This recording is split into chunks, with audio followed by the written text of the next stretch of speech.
Hi hello నమస్తే welcome to signal TV నేను మీ ప్రత్యూష ఈ మధ్య కాలంలో చాలా మందికి ఉన్న డౌట్ ఏంటంటే అసలు జాబ్ చేయాలా లేక బిజినెస్ చేయాలా ఇన్ కేస్ బిజినెస్ చేయాలంటే ఎలా స్టార్ట్ చేయాలి ఏ బిజినెస్ చేస్తే బెటర్ ఇలాంటి చాలా డౌట్స్ ఉంటాయి ఇవన్నీ క్లియర్ చేయడానికి అండ్ మనకి టిప్స్ చెప్పడానికి ఇప్పుడు మనతో ఉన్నారు 14 years ఎక్స్పీరియన్స్ ఉన్న లైఫ్ కోచ్ అలాగే బిజినెస్ ట్రైనర్ సునీల్ రెడ్డి గారు సార్తో మాట్లాడి తెలుసుకుందాం నమస్తే సార్ నమస్తే అండి ఎలా ఉన్నారు సార్ సూపర్ మీరు ఎలా ఉన్నారు చాలా బాగున్నాను సార్ సార్ ఇప్పుడున్న జనరేషన్లో యంగ్స్టర్స్కి ఏమవుతుందంటే చాలా బాగా చదువుకొని అలాగే మంచి మంచి ర్యాంక్స్ తెచ్చుకొని బయటికి రాగానే చూస్తే ఏమో జాబ్స్ ఉండట్లేదు ఇన్ కేస్ జాబ్ వచ్చినా కూడా 20K 25Kతో శాలరీతో చాలా ప్రాబ్లమ్స్ ఫేస్ చేస్తున్నారు స్ట్రగుల్స్ ఫేస్ చేస్తున్నారు అలాంటి వారి కోసం మీరు ఏమైనా సజెషన్స్ ఇస్తారా బేసిక్గా ఎడ్యుకేషన్ని మనం ఎలా చూస్తున్నామంటే మన లివింగ్ లైఫ్ స్టైల్కి కావాల్సినటువంటి ఒక టూల్లానే వాడుకుంటున్నాం దాన్ని ఇప్పటి వరకు ప్రతి ఒక్కరు చేసే బిగ్గెస్ట్ మిస్టేక్ ఏంటంటే ఎడ్యుకేషన్ని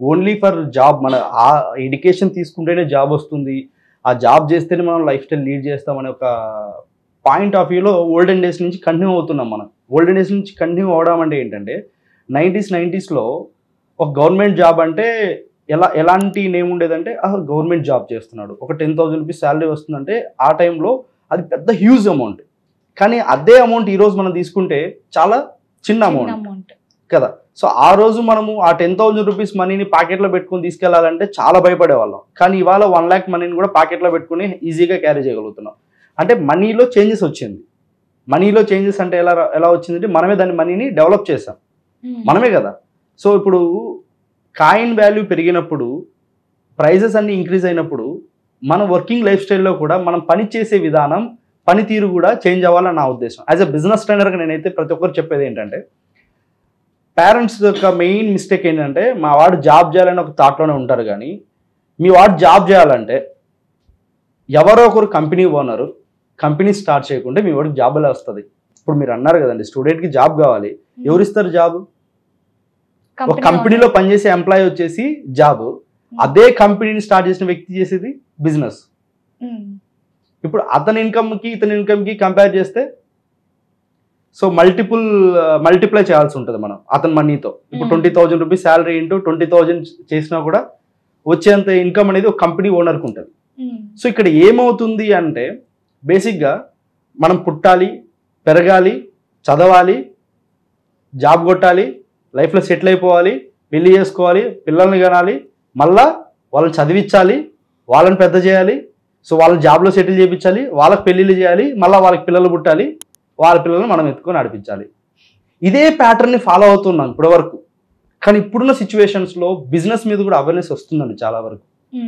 అవేర్నెస్ రావడం మీన్స్ అంటే ఏంటంటే జాబ్ లైఫ్లో లైఫ్ లేదు అని కాదు బిజినెస్ లైఫ్లోనే లైఫ్ ఉందని కాదు జాబ్ చేస్తూ సాటిస్ఫై వాళ్ళు కొంతమంది బిజినెస్ చేస్తూ అన్సాటిస్ఫై వాళ్ళు కొంతమంది బిజినెస్ చేస్తూ సక్సెస్ఫుల్గా రాయల్ లైఫ్ లీడ్ చేసే వాళ్ళు కొంతమంది ఇక్కడ మనం ఏది తీసుకోవాలి మేజర్గా అంటే బిజినెస్ చేస్తే బెటరా జాబ్ చేస్తే బెటర్ అంటే ఐ థింక్ నన్ను అడిగితే ఏం చేస్తా అంటే జాబ్స్ క్రియేట్ చేస్తే బెటర్ అంటాను నా పాయింట్ ఆఫ్ వ్యూలో జాబ్స్ క్రియేట్ చేస్తే బెటర్ అంటాను ఇప్పుడు కంపెనీ CEO లేకపోతే బిజినెసెస్ ఎలా రన్ అవుతాయి బేసిక్గా ఇప్పుడు నాకు జాబ్ కావాలి నేను జాబ్ కావాలని ఎవరి దగ్గరికి వెళ్ళాలంటే అలాగే ఇప్పుడు మీరే వచ్చారండి మీది ఒక ఛానల్ మీ ఛానల్కి ఒక CEO ఉంటారు ఇప్పుడు మీ ఛానల్ మీరు వర్క్ చేస్తున్నా మీకు జాబే కదా ఐమ్ రైట్ కానీ మీ ఓనర్ ఏం చేస్తున్నారు బిజినెస్ చేస్తున్నారు దట్ మీన్స్ ఏమంటానంటే నేను ప్రతి స్టూడెంట్ ఎడ్యుకేషన్ టైంలోనే ఆఫ్టర్ గ్రాడ్యుయేషన్ నేను ఏం చేయాలనేది డిసైడ్ అవ్వట్లా నేను ఇప్పటివరకు ఎన్ నెంబర్ ఆఫ్ కాలేజెస్ అండ్ యూనివర్సిటీస్లో నేను ట్రైనింగ్ చేశాను చేసిన ప్రతి కాలేజ్ నుండి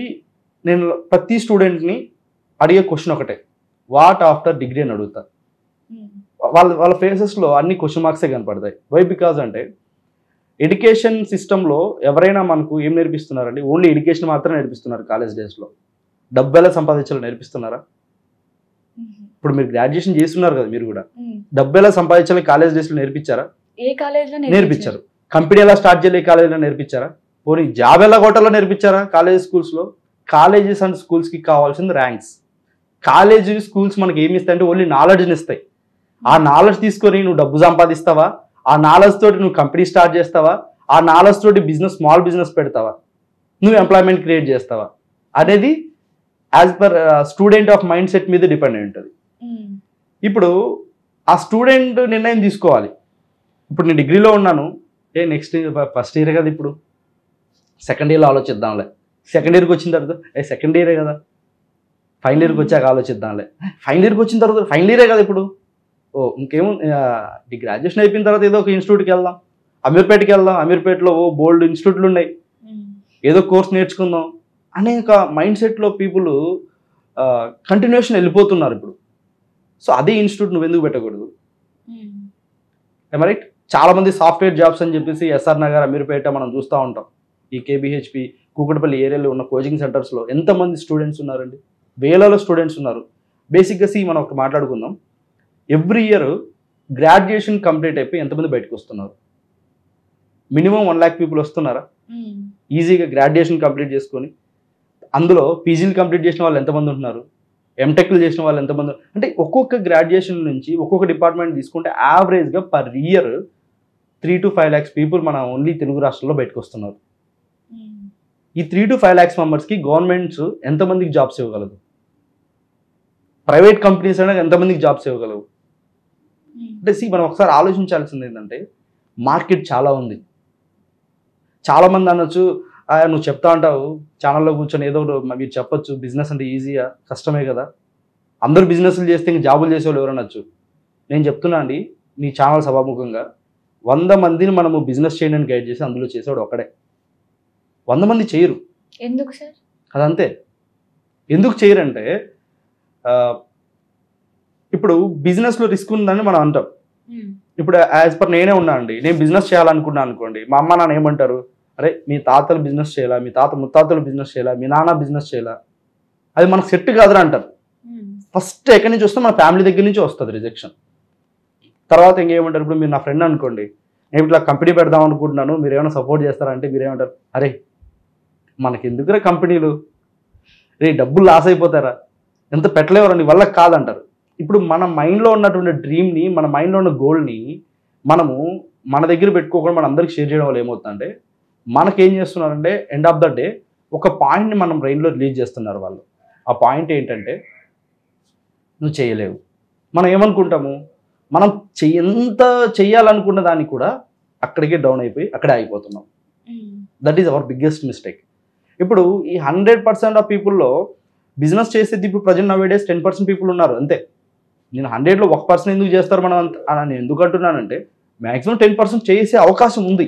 కానీ 90% పీపుల్ వాళ్ళ లివింగ్ లైఫ్ స్టైల్ కానివ్వచ్చు, వాళ్ళ యొక్క పెరిగిన వాతావరణాన్ని బట్టి వాళ్ళ మైండ్ సెట్ అనేది చేంజ్ అవుతుంది. సో స్టూడెంట్ ఏజ్ నుంచే మన కంప్లీట్ కెరీర్ అనేది ఉంటుంది.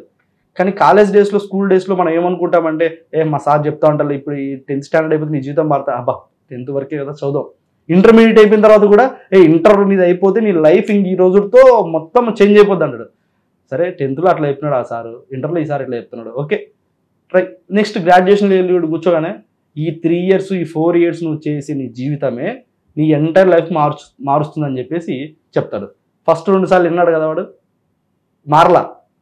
మూడోసారి 10th ఇట్లా చెప్తున్నారు, ఇంటర్లో ఇలా చెప్తున్నారు, ఇప్పుడు ఏమి వింటా అని చెప్పేసి వాడు అప్పుడు ఎంటర్టైన్మెంట్ మొదలు పెడతాడు. ఆ ఎంటర్టైన్మెంట్లో ఉండి ఏమవుతున్నాడు, బయటకు వచ్చే టైంకి బ్యాక్లాగ్స్తో అన్న బయటకు వస్తున్నాడు, లేకపోతే పాస్ జనరల్గా బేసిక్ పాస్ అయినా వస్తున్నాడు, టాప్లోనే వస్తున్నాడు. కానీ వచ్చిన తర్వాత సర్వే అవ్వడానికి ఏం చేస్తున్నాడు,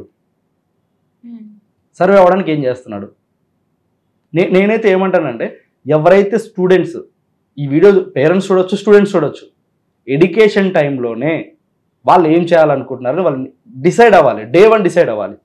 నెక్స్ట్ ఎపిసోడ్లో, నెక్స్ట్ వీడియోలో నేను ఒక టిప్ చెప్తా. ఒక స్టూడెంట్ తన ఎడ్యుకేషన్ కంప్లీట్ అయ్యి బయటకు వచ్చే టైంకి వాళ్ళ 10 లక్షల రూపాయలు మనీ ఉండేలా నేను చెప్తా. 10th స్టాండర్డ్ స్టూడెంట్ ఇప్పుడు నేను చెప్పింది ప్లాన్ చేస్తే వాడు గ్రాడ్యుయేషన్ కంప్లీట్ అయిపోయి బయటకు వచ్చే టైంకి వాడి దగ్గర 10 lakhs మనీ ఉండేలా ఒక ప్లాన్ చెప్తా. 10 lakhs మనీ. ఇప్పుడు ఆ 10 lakhs మనీతో వాడు ఏం చేయొచ్చు, బిజినెస్ స్టార్ట్ చేయొచ్చు, లేకపోతే జాబ్ ట్రై చేసుకోవచ్చు, కోచింగ్ ఇన్స్టిట్యూట్ పెట్టి. కానీ ఆ 10 lakhs ఎలా వస్తుంది సార్ వాళ్ళకంటే నెక్స్ట్ వీడియోలో చూడాల్సిందే. Okay sir.